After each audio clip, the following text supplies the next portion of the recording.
When most people hear the term sea witch, probably the first thing they're going to think of is Ursula from The Little Mermaid.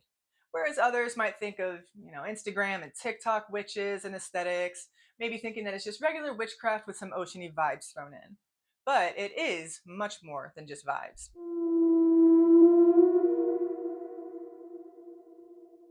Hi and welcome. My name is Meredith and I'm the Sea Witch. Today we're going to be talking about just what a sea witch is and what a sea witch is not. Now, as I mentioned, there are aesthetics and vibes that people will think about a lot, and those are great. Sure, they're a part of it, they're lovely and fun, but it's very incomplete. Now, some of what I'm going to say might sound to some of you like a little bit of gatekeeping, and while that's not exactly what I intend, maybe it's going to happen a little bit. These days, I kind of feel like a little gatekeeping might be in order because I think we've all seen that a lot of things, a lot of practices, traditions, methods, and tools have become very mainstream and popular. And when that happens, a lot of things get lost. I feel like a lot of things have become a little dumbed down and are maybe a bit too accessible. But again, we'll try to keep the gatekeeping to a minimum. So, what a sea witch really is a witch with a powerful connection to and a deep understanding of water and the ocean. Now, of course, you don't have to live by the ocean to be a sea witch, even though that's ideal. That would be great. I would love to live by the beach. Um, but there is water everywhere, and all water is connected, and we even carry within us. Uh, we're kind of like little walking oceans. We are about 60 to 65% water. We need salt. We carry salt. So, we always have that connection to our primal source. Now, when it comes to sea witchery, I have realized that there are three pillars that actually can apply to all witchcraft, but we're going to look at this through the lens of water and the ocean. Now, the first pillar is relationship. It is reciprocity, it's offerings, it's listening. It's not just using a little bit of water in some of your spells, it's not just taking water, it is giving back to water and the ocean. The next pillar is practice, and this is the practical part. This is the bulk of it. This is your spells, your rituals, your study, all that kind of thing.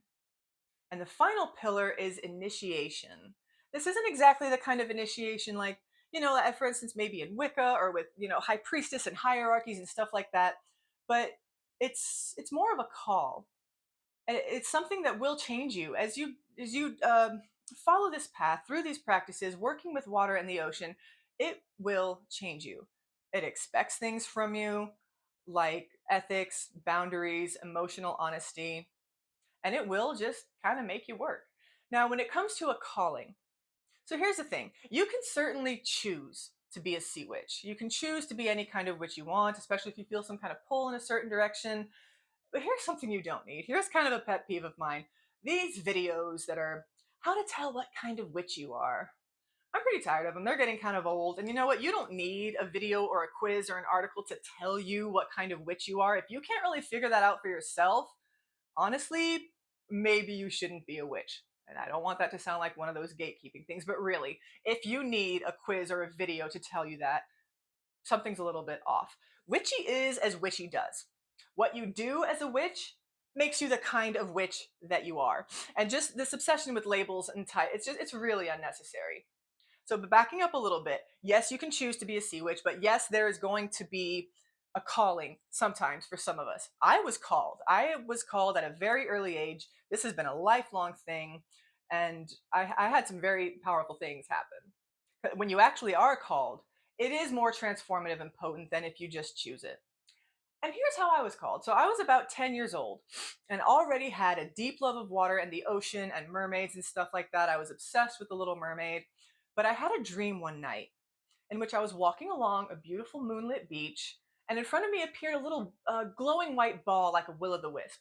And I followed it along the beach, and it went out over the water. So I followed it still. It went underwater, I went under, we went down into the depths, and out of the shadows came these two mermaids. And they were unlike any other mermaid I had ever seen at that point. Again, my only frame of reference at that point was Ariel.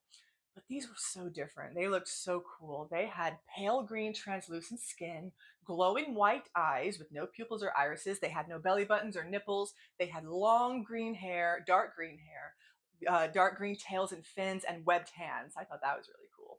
I don't know how my subconscious came up with that, but it did. And these two mermaids, they see me and they start to kind of excitedly whisper to each other behind their hands, and they point at me and kind of peer at me all curiously.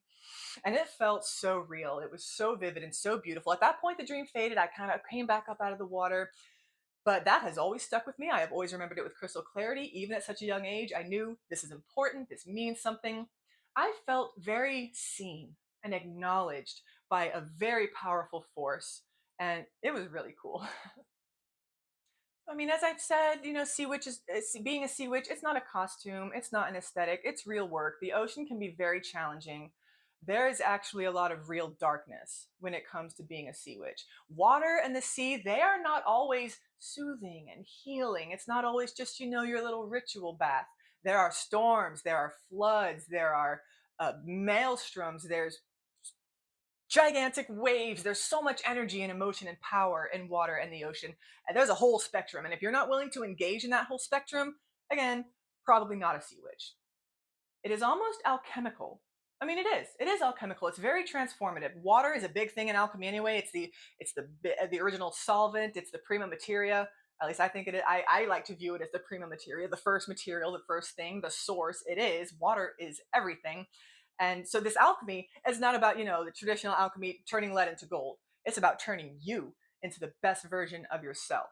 And this is a great path and a great practice. Water and the ocean are great tools to do that. So if you do feel pulled to water or the ocean in any way, where can you start to do the actual work?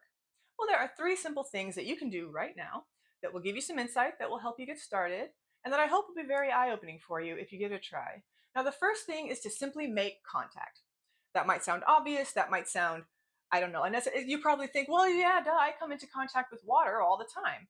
We do. We have water like literally right at our fingertips whenever we want. It's fantastic. We're very lucky in this part of the world. We should be very grateful because there are parts of the world where water is strictly regulated by the government. People steal water to survive. People have to hike miles to survive. So being aware of that and being grateful is a really good place to start for an understanding of and a relationship with water.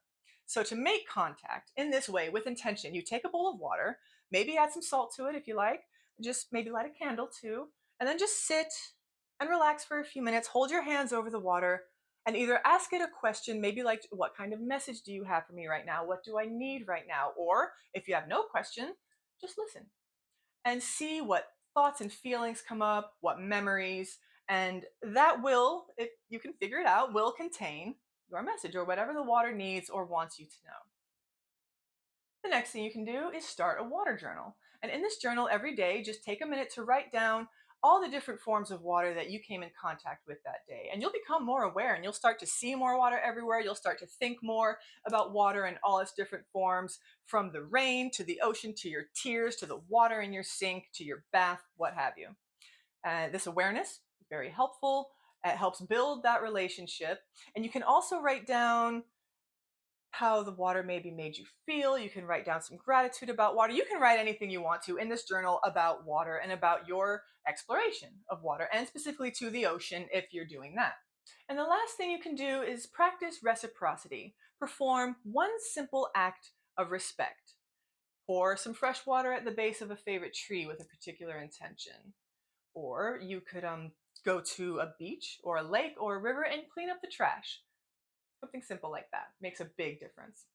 Now, there are so many kinds of rituals and practices that you can do to connect with water. One I'd like to share with you is a ritual I did several years ago, which I based on a ritual that I read that was based on something called the hydrophoria in ancient Greece. I think it was kind of like a festival slash ritual where they honored, I want to say, people who died in a flood. And that's a little more specific. That's something different. But this ritual I read kind of pared down some things. And then I created my own ritual with the intention of simply thanking and blessing the ocean. So I went to the beach, created a little altar there on the sand.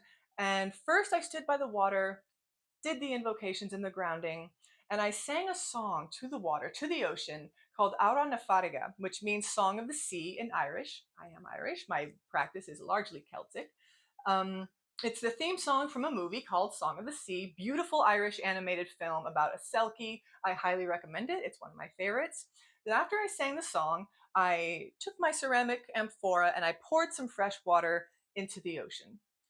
love, with gratitude, with the intention of blessing the waters, which need some blessings, need our help. Goodness knows humans have really reaped some havoc on the ocean, and it's time to try to start undoing some of that damage in any way that we can. So I wanted to bless the water, and as I turned to go, I looked down and this beautiful little shell, well, it was simple, but I found it beautiful. A little shell fragment that was shaped just like a teardrop and had a perfect hole in the top for a cord. As soon as I saw it, I was like, that's a pendant. And I picked it up and I realized this is a gift from the sea. Just now, I just did this ritual, and right at my feet, it delivers this great little gift, a simple little pendant, and I couldn't have been happier. I thought it was so cool. And that's exactly the kind of thing that happens when you do this, when you get into sea witchcraft. And if you do this with respect and awareness and that reciprocity, things will come back to you. It's pretty amazing. So, if you do those three things, you are already well on your way from moving to a simple aesthetic to a real path. Now, I hope that was all very helpful and inspiring to you. Please let me know in the comments if these are some things that you already practice and how they have affected you and your life. Or maybe this is all brand new to you. Let me know what sounds most interesting. Thanks so much for watching. I'll see you next time.